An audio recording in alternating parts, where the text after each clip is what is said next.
네. 자, 무심코 던진 돌에 개구리는 죽는다. 탈영병 임병장이 자해 직전에 남긴 메모에 남아있던 말입니다.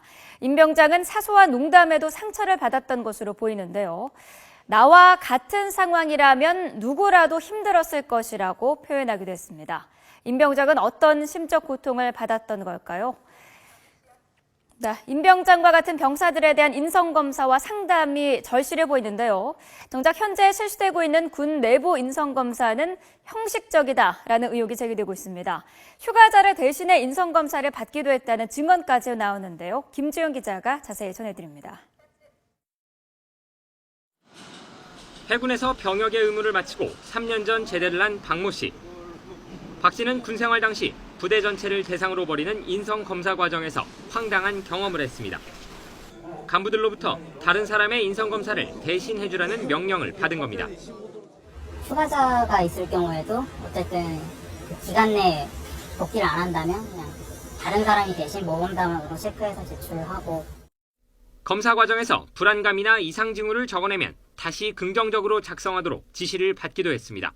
있는 간부분이 인성검사 이렇게 나오면 어떡하냐면서 다시 하라고 지시해가지고 다시 모범 답안으로 체크를 해서 제출했던 적이 있었거든요. 다른 부대에서도 인성검사가 제대로 이루어지지 않은 경우는 많았습니다. 누구나 볼 수 있는 공개된 사무실에서 검사가 진행되기도 했고, 그 인성검사를 하려면 좀 비공개적으로 조용한 데서 혼자 할 수 있게 해야 되는 게 맞는 것 같은데, 사무실 같은 사람들 많은 데서 그 인성검사 같은 걸 한 거죠. 이번에 총기 난사를 한 임병장이 소속된 22사단에서는 지휘관이 병사들을 상대로 긍정적인 답변을 해야 한다며 압박하기도 했습니다.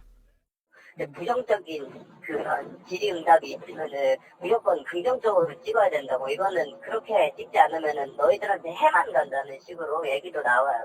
저희 제대장도 그렇고 행정보건과도 그렇게 얘기를 하고. 지휘관 입장에서는 관심 병사 자체가 부담이 되는 데다 작업이나 훈련 등 인력 운용에도 문제가 생길 수 있기 때문입니다. 관심병사는 소대에서 무슨 작업 같은 것도 안 하고 근무도 안 쓰면, 그러니까 소대원들이 이게 불만이 쌓이는 거예요. 그러면은 수양이 또 이게 위에 보고하고, 그때 이제 뭐 관심병사를 뭐 A에서 B로 내려서 근무 못하는지. 하지만 국방부는 이런 일선부대의 상황을 제대로 파악조차 하지 못하고 있습니다. 그런 사례를 들어본 적은 없습니다. 다만 본인 인증 절차를 준수하지 않은 경우 대리검사가 가능할 수도 있기 때문에 인성검사 절차를 준수할 수 있도록 수시로 강조하고 있습니다. 총기 난사 사건 등 끊이질 않는 병사들의 이상행동을 미리 막겠다며 지난 2009년부터 시작한 군 인성검사. 이런저런 편의를 이유로 검사가 부실하게 진행되면서 제2, 제3의 임병장이 또 언제 나타날지 모른다는 우려가 커지고 있습니다. YTN 김주영입니다.